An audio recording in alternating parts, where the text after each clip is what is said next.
5 chýb pri výbere zrkadla. Chyba číslo 1. Výber zrkadla bez zohľadnenia rozmerov priestoru. Príliš malé alebo príliš veľké zrkadlo môže narušiť harmóniu v miestnosti.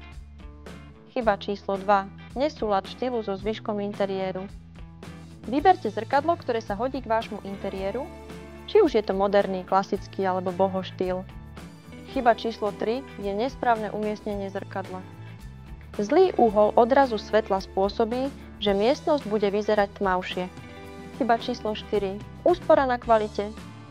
Vyberte si pevné zrkadlo, ktoré vydrží roky. Chyba číslo 5. To je nezohľadnenie správneho tvaru. Uistite sa, že tvar vášho zrkadla sa hodí k prvkom vašej miestnosti. Vyberte múdro, aby bol odraz v zrkadle dokonalý.